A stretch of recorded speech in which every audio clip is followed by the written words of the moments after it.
Senhor presidente, eu, antes de iniciar o pronunciamento que me traz à tribuna, vou aqui rapidamente falar e registrar a passagem na última quinta-feira, dia 13, dos 50 anos da edição do ato institucional número 5, do AI-5. Algo que deva ser destacado, relembrado, principalmente no momento em que nós estamos vivendo hoje, senhor presidente. Mas antes disso, eu quero dizer que assisti atônita, aliás, eu acho que grande parte da nação brasileira, alguma outra parte questionando o porquê mesmo dessa medida, o anúncio de que o governo, através de uma medida provisória, está abrindo os céus brasileiros e as companhias brasileiras para que possam ser englobadas por empresas internacionais em até 100% do seu capital.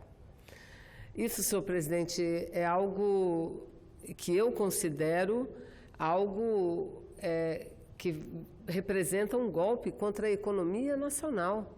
E não só contra a economia nacional, contra o futuro do desenvolvimento do nosso país, contra a política desenvolvimentista, porque se um país permite, sem exigir qualquer tipo de reciprocidade, que empresas estrangeiras cheguem em território pátrio, ainda se dizem o Brasil acima de tudo, não é isso? Deus acima de todos. Essa é a palavra de ordem de quem está entregando o Brasil para o capital internacional e para o capital norte-americano, senhor presidente. Então, vejam, está na hora da população brasileira prestar mais atenção do que está acontecendo no Brasil. Eu não quero ser a chata, eu não quero ser vista como aquela que não teve o seu candidato eleito à presidência da República e dias depois ocupa a tribuna para fazer oposição ao governo. Não. Isso não significa oposição ao governo, significa oposição aos atos que vêm sendo adotados pelo governo. Semana passada eu ocupei a tribuna para falar sobre o programa Mais Médicos. A senadora Gleisi Hoffmann acaba de falar sobre o programa Mais Médicos. A decisão de retirar todos os médicos cubanos do Brasil não foi uma decisão do governo Michel Temer, não. Foi uma decisão acatada pelo governo Michel Temer, mas uma decisão tomada e adotada pelo futuro e pelo grupo político do futuro presidente Jair Bolsonaro. Assim como esta medida de abrir o capital acionário das empresas, as empresas aéreas de aviação do Brasil em 100% para as empresas estrangeiras, essa também é uma decisão do governo Jair Bolsonaro. Aí eu pergunto, vão entregar tudo? Porque os próximos passos será entregar o pré-sal para os norte-americanos, entregar tudo. Aí eu pergunto, onde vão levar o nosso país? O meu partido, há muito tempo, nós estamos elaborando um estudo, fazendo um estudo, um levantamento sobre a situação delicada porque nós vivemos, pela qual passamos, e nós estamos chegando à lamentável conclusão, senhor presidente, de que estão transformando e querem e vão transformar o Brasil numa neocolônia. Não é nem voltar a aplicar o projeto e o programa ultraliberal ou neoliberal, não. Eles vão transformar o Brasil numa nova colônia. Uma colônia que obedece às ordens dos americanos, do imperialismo norte-americano. E o exemplo disso, os dados que embasam essa teoria estão postos e aparecendo dia a dia. Está aí, primeiro foi a retirada da assistência dos médicos, agora a abertura do capital internacional, a venda do pré-sal, que não vão fazer certamente esse ano ainda, porque não aceitaram repartir os recursos como estados e municípios. Essa era a única pendência, mas não há pendência em relação à entrega desse que um dia foi visto como uma nova carta de alforria, todo o recurso advindo do pré-sal, que poderia ser investido nos serviços públicos e particularmente, especialmente na área da educação. Então veja, senhor presidente, quais os países do mundo que adotam a política de abrir o capital acionário de suas empresas aéreas em 100% para outras nações. Não há país que aplique isso. não há país. E quando isso é aplicado, é exigido, no mínimo, a reciprocidade. Então, veja, se um estrangeiro, uma empresa estrangeira pode vir aqui no Brasil, comprar uma empresa nacional ou abrir outra empresa com capital 100% estrangeiro, ela, no mínimo, deva, em seu território, permitir também que uma empresa brasileira chegue lá e faça a mesma coisa, mas não é assim que acontece. Nós debatemos essa matéria quantas vezes no Congresso Nacional? Eu estou aqui há 20 anos, e há 20 anos a gente debate essa matéria, que é uma matéria difícil, não é uma matéria fácil. A última mudança foi a aprovação da abertura de 20% do capital das empresas aéreas para os estrangeiros, 20%, e ele, numa canetada, cumprindo ordem de Jair Bolsonaro, entrega todas as nossas empresas para o capital estrangeiro. Ainda dão como desculpa o problema da Avianca. Não é o problema. A Avianca não vai ter o seu problema solucionado com essa medida provisória assinada. Não, eles fizeram isso como forma de rapidamente prestar contas ao capital, ao grande capital especulativo, que foram os verdadeiros responsáveis pela vitória de Jair Bolsonaro. Mas muita gente pode dizer, não, mas ele teve o apoio da maioria da população, verdade. Mas a maioria da população foi enganada, e eu dei exemplo aqui. Nem esse ditado, Deus acima de tudo, como que é? E o Brasil acima de todos? Isso não passa de uma retórica vazia, uma retórica falsa, porque na prática o que ele está fazendo e o que pretende fazer é entregar o Brasil ao capital norte-americano, é voltar a fazer do Brasil uma colônia, não mais a colônia de Portugal, desta feita a colônia dos Estados Unidos. Então eu espero, que o próximo Congresso tenha juízo, tenha, mais do que isso, a responsabilidade, o compromisso com o Brasil do presente, mas principalmente com o Brasil do futuro, e não permitir que algo dessa magnitude aconteça. Aliás, estão falando em privatizar todos os aeroportos, mas não só isso, estão falando em acabar com a Infraero. A Infraero tinha um projeto belíssimo, senhor presidente. Eu fui apresentada a esse projeto, nós fomos apresentados a esse projeto da Infraero aqui no Congresso Nacional. Aliás, não é um projeto inovador, porque é um projeto já praticado por muitos países do mundo.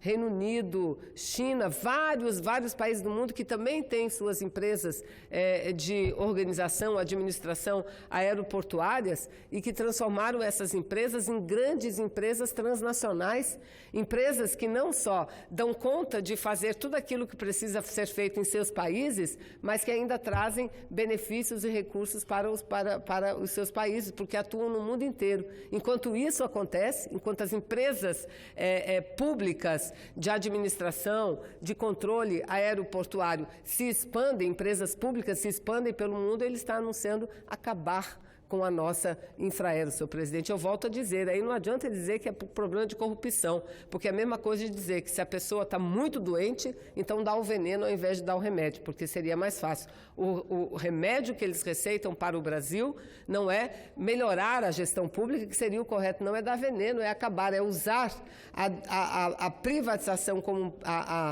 usar a corrupção como um pretexto para dar sequência às privatizações. Acabou que o meu assunto introdutório foi quase que a metade do tempo que eu possuo para fazer o pronunciamento, senhor presidente. Mas eu agora inicio falando desse que é um momento muito triste da história do Brasil, que foi a assinatura do ato institucional número 5, que no último dia 13, na última quinta-feira, completou 50 anos. E é importante que falemos nisso, principalmente pela atualidade, pelo momento em que vivemos. Um momento, presidente, em que professores de história são criticados por explicar o que é o comunismo.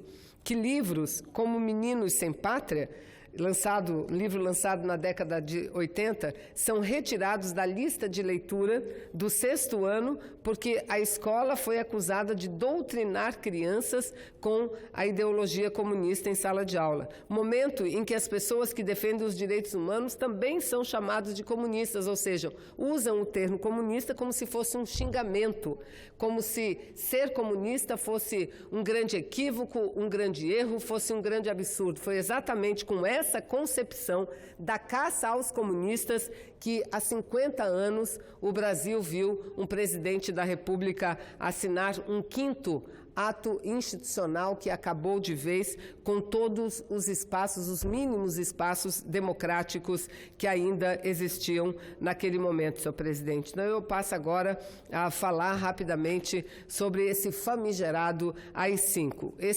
O texto do ato institucional número 5, o AI-5, ele era composto, senhor presidente, por 15 artigos e vinha acompanhado de um ato complementar no 38, que fechava o Congresso Nacional por tempo indeterminado. Foi o ato que fechou o Congresso Nacional por tempo indeterminado. O ato vigorou por 10 anos consecutivos e produziu uma série de ações arbitrárias de efeitos incomensuráveis. No início do ato institucional, explicava-se que ele era uma necessidade para encontrar os meios indispensáveis para a obra de reconstrução econômica, financeira e moral do nosso país. Foi uma medida tão extrema, tão desmedida, que aqui neste Senado, até mesmo as vozes de apoio à ditadura militar levantaram-se contra o ato institucional número 5. Foram parlamentares da própria Arena, partido que foi criado exatamente para calcar, para alicerçar, para dar apoio ao governo militar. Foi exatamente da Arena que também surgiram vozes contrárias a esse ato institucional, como do próprio senador gaúcho Daniel Krieger, que fez belíssimos pronunciamentos contra essa medida. Liderados por ele, por Daniel Krieger, um grupo de senadores da Arena, que era o partido, repito, criado para dar base e sustentação à ditadura militar, assinaram esse manifesto discordando dessa arbitrariedade, desse extremo que representava o ato institucional número 5. Entre os parlamentares que assinavam o manifesto estavam os nomes de Gilberto Marinho, Milton Campos, Carvalho Pinto, Eurico Rezende, Aloysio Lopes, Ney Braga, Rui Palmeira, Teotônio Vilela, José Cândido Ferraz, Leandro Maciel, Vitorino Freire, Arnon de Mello, Clodomir Millet, Valdemar Alcântara, Júlio Leite, senhor presidente, entre outros. Esse monstruoso ato institucional número 5, que rasgava a Constituição, que é o nosso arcabouço jurídico, e todos os direitos individuais e coletivos na nação. E como o próprio número indica, o AI-5 não foi o único ato institucional. Antes dele, desde 1954, vieram o AI-1, AI-2, AI-3 e AI-4. Entre outras medidas, esses atos institucionais legitimaram o golpe e condenaram o poder e concederam ao presidente um poder quase que absoluto. Suprimiram as eleições diretas para presidente da República, liberaram a prisão em massa, autorizavam buscas em domicílios, atribuíram à Justiça Militar competência para julgar civis que haviam, segundo eles, cometido crimes contra a segurança nacional, instituíram o bipartidarismo, a Arena, que era a Aliança Renovadora Nacional, e o partido, o MDB, do Movimento Democrático Brasileiro, que posicionava-se como oposição e exatamente por isso sofria constante ameaça de cassação, principalmente parlamentares de outros partidos que foram ao MDB como forma de poder ter uma atuação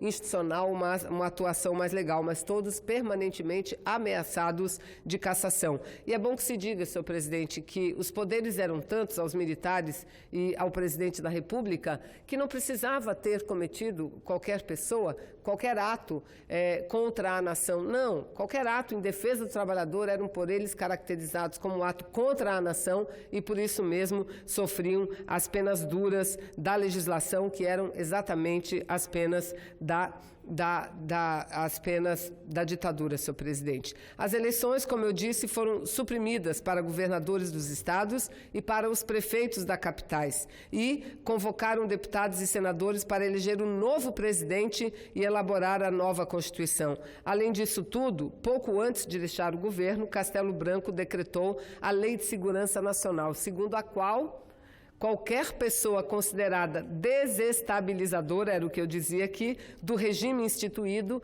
poderia ser alvo de austeras punições, como assim muitas pessoas o foram, senhor presidente. Mas o AI-5 teve suas particularidades, que foram o maior símbolo da essência da ditadura. O pretexto para um ato institucional dessa gravidade foi a recusa do Congresso Nacional em autorizar o processo, o pretexto foi a recusa do Congresso Nacional em autorizar o processo contra o deputado Márcio Moreira Alves. Deputado Márcio Moreira Alves, que tinha denunciado dezenas de casos de tortura durante o governo Castelo Branco. Ele foi acusado de ser o autor de discursos ofensivos às Forças Armadas. Moreira Alves, do MDB, vale lembrar, em plena Câmara dos Deputados, no mês de setembro, havia lançado um apelo para que o povo não participasse dos desfiles militares de 7 de setembro. Em resumo, a medida dizia que o presidente da República tinha poder absoluto acima das casas legislativas e das instâncias do judiciário. Estados e municípios podiam sofrer intervenções a qualquer momento e os direitos políticos de qualquer cidadão dependiam da caneta presidencial. Foi suspenso o habeas corpus. Proibiu-se que advogados e familiares visitassem os seus parentes ou amigos presos e censurou-se a imprensa, entre outros atos de repressão. Foram permitidas cassações de mandatos e de direitos de cidadania e autorizados demissões sumárias. Estabeleceu-se que o julgamento de crimes políticos fosse realizado por tribunais militares sem direito a qualquer recurso. Estava dado, portanto, o poder para serem mais enérgicos no combate às ideias subversivas sem nenhum limite judicial. Foram cassados parlamentares da oposição e até mesmo do partido governista. Tudo que soasse diferente ao que sustentava ou defendia o governo era proibido e duramente punido. Na sequência, se estendeu a prática de prisões arbitrárias, torturas e assassinatos, que marcou com sangue e dor a trajetória do povo brasileiro. A título de explicação pedagógica, senhor presidente, um site alemão, o Deutsche Welle, publicou na semana passada uma reportagem sobre o que seria proibido hoje no Brasil se o AI-5 ainda estivesse em vigor. Eu acho que essa matéria é extremamente elucidativa. Sabe por quê, senhor presidente? Porque o que nós estamos assistindo hoje é ver um sentimento crescente na população dizendo o seguinte, que o Brasil está tão desgovernado, que a corrupção tomou tanto conta do Brasil, que para eles não importa mais ter um governo democrático ou um governo militar. Muita gente pensa assim. Ou muita gente pensa, não, vamos ter um governo democrático, mas duro ao mesmo tempo. Democrático porque foi eleito, mas com todos os poderes para fazer o que bem entenda. Aliás, logo depois que encerraram-se as eleições de segundo turno, que deu-se a vitória de Jair Bolsonaro, quais foram os primeiros projetos a tramitarem, a ganharem força no parlamento? Aqui no Senado, por exemplo, o projeto que entrou imediatamente na pauta da Comissão de Constituição e Justiça foi o projeto que muda a lei da tipificação do terrorismo, senhor presidente. Por quê? Porque eles querem acrescentar a possibilidade de enquadrar, de considerar como terroristas também os movimentos políticos, ideológicos e sociais, de forma tão ampla que poderia até ser comparado como um novo AI-5.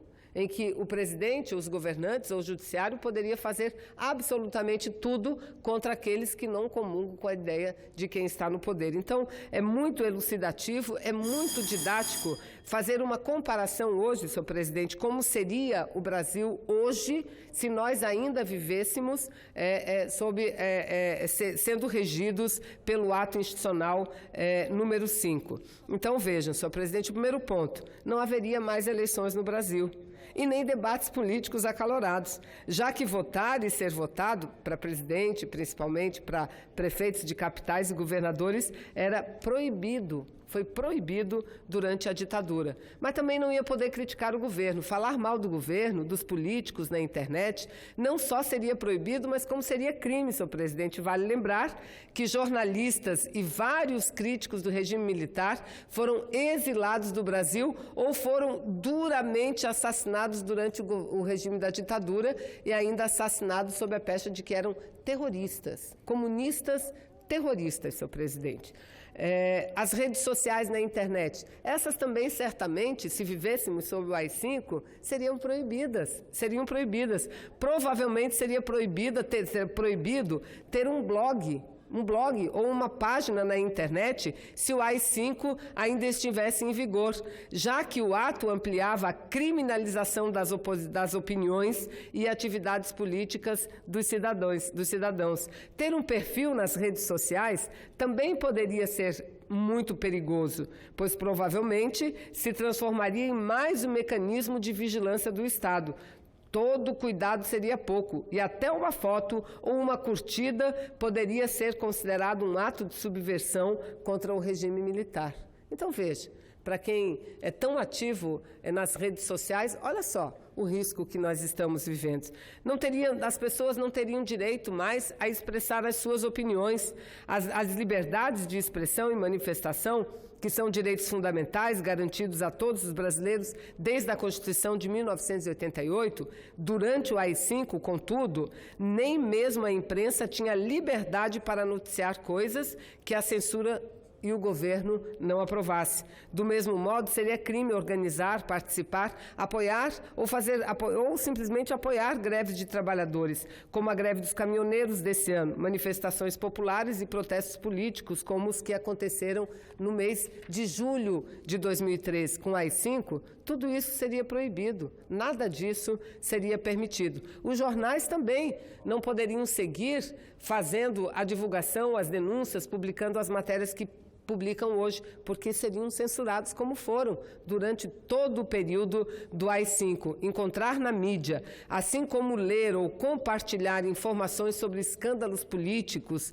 denúncias de corrupção, entre outros problemas do cenário brasileiro, isso seria impensável. Isso seria impossível, uma vez que os jornais, antes de irem às bancas, ou as matérias antes de serem publicadas, mesmo na internet, teriam que passar pelo censor do governo. Se algo não agradasse, a notícia imediatamente era retirada da página. Para tapar buraco, eram colocados trechos de livros e até receitas de bolo, segundo o levantamento do jornal Estado de São Paulo, entre agosto de 1973 e janeiro de 75. Os versos Os Lusíadas, de Luiz de Camões, foram colocados 655 vezes nas páginas do jornal, senhor presidente, tapando o buraco das notícias que eram censuradas. Mas também cantar não seria possível. Cantar músicas da MPB, músicas de protesto, não, seria proibido, senhor presidente. A censura feita pelo governo durante o AI-5 se estendia a toda manifestação artística e cultural. Diversos artistas da MPB tiveram que alterar letras de músicas ou deixar de cantá-las para não serem presos. Foi o caso, por exemplo, de Caetano Veloso, de Gilberto Gil, de Chico Buarque, entre tantos outros cantores que tiveram suas músicas censuradas. Atualmente, filmes como Cidade de Deus, Tropa de Elite, com cenas de pobreza, de drogas, de violência, assim como 50 Tons de Cinza, que trazem cenas de nudez, provavelmente esses filmes também seriam censurados no nosso país e não seriam permitidos. Não é? Ou seja, senhor presidente, era um momento da mais extrema rigidez e limitação da manifestação disso que para nós hoje parece algo assim tão comum, que é a liberdade da expressão e da manifestação do pensamento, senhor presidente. Servidor público, Se vivêssemos no AI-5, também servidores públicos viveriam problemas seríssimos, porque com o decreto, os servidores públicos perderam as garantias constitucionais e podiam ser exonerados ou aposentados de acordo com a vontade do Poder Executivo, ou seja, do presidente da República, dos governantes. A qualquer momento não havia estabilidade e o que havia, sim, no serviço público era perseguição àqueles trabalhadores que não rezassem na cartilha do governo. O meu partido, senhor presidente, naquela época, naquele momento, se encontrava na clandestinidade, porque uma grande campanha foi feita contra os comunistas. Muitos dos nossos dirigentes, dos nossos militantes, foram duramente assassinados e ainda divulgavam como sendo eles terroristas. Pessoas que não ofereciam mal nenhum à sociedade, que apenas lutavam pelo restabelecimento das liberdades, pelo restabelecimento da democracia em nosso país. Então, o nosso partido, naquela época, estava na clandestinidade, mas nem por isso deixou de lançar, à época, um manifesto ficou para a história, determinando ou buscando a união dos patriotas para livrar o Brasil da ditadura, da crise e da ameaça neocolonialista, onde clamava por união de todos os setores de esquerda, de centro e mesmo dos conservadores, para que desse sequência à luta pela democracia. E hoje, senhor presidente, passados 50 anos, eu quero dizer que nós do PCdoB continuamos a manter a nossa disposição para construir um diálogo com todas as forças democráticas do país, pois entendemos que os riscos de hoje são similares aos riscos vividos 50 anos atrás. E eu aqui quero destacar, senhor presidente, que na semana passada foi feito um lançamento importante de um outro manifesto, um manifesto em defesa da democracia, que contou com a assinatura de mais de 2.000, com a adesão de mais de 2.000 intelectuais, artistas, lideranças, populares, empresários, profissionais das mais diferentes áreas. E um ato que ocorreu na Faculdade de Direito da USP, no Largo São Francisco, em São Paulo, o manifesto foi lançado. Entre os vários líderes, artistas, intelectuais, políticos que assinaram o manifesto, eu aqui não vou ler, mas vou passar a Vossa Excelência para que inclua a lista nos anais da Casa. Entre esses estão vários ministros de todos os governos democráticos que se passaram, desde depois da ditadura militar até agora, desde ex-ministros do governo Sarney até ex-ministros da própria presidente Dilma,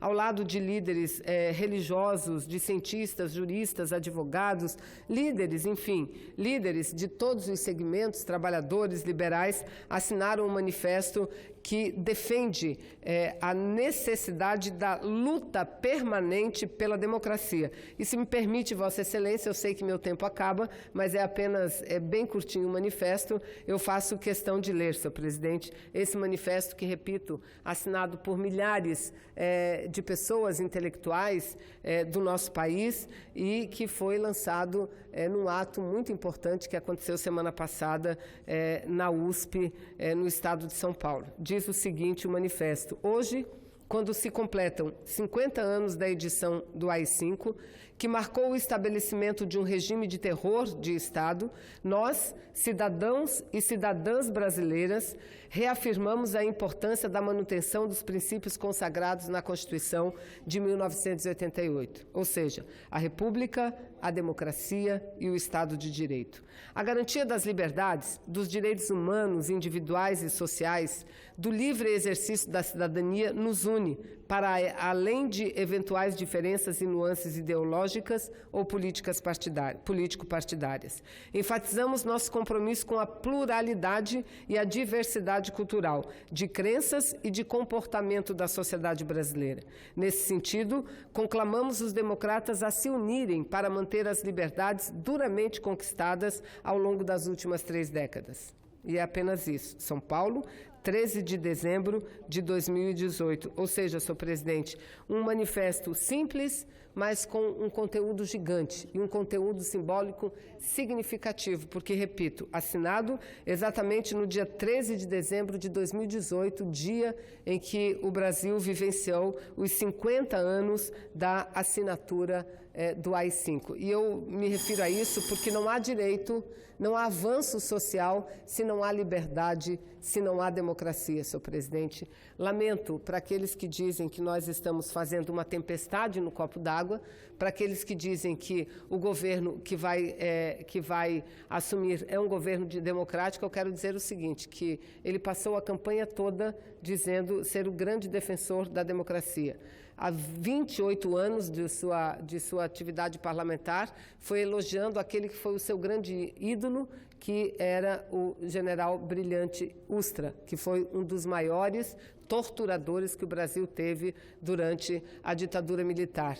Ele e seu filho, eleito deputado, é exatamente o autor do projeto de lei que proíbe a organização de partidos comunistas. Olha, senhor presidente, é preciso estudar para saber o que significa, o que é a teoria do comunismo, o que significa isso, antes de apresentar projetos colocando na clandestinidade partidos como o nosso, que é o partido mais antigo em atividade do Brasil, fundado que foi em 1922, mas que viveu grande parte da sua história na clandestinidade exatamente por essas razões, exatamente por concepções não apenas reacionárias, mas concepções que mantém em pé o veio da ditadura, senhor presidente. E baseado nisso é que nós precisamos, nesse momento, buscar uma grande unidade nacional de todos em defesa, repito, dos princípios básicos da nossa Constituição: a República, a democracia e o Estado de Direito. Sem isso,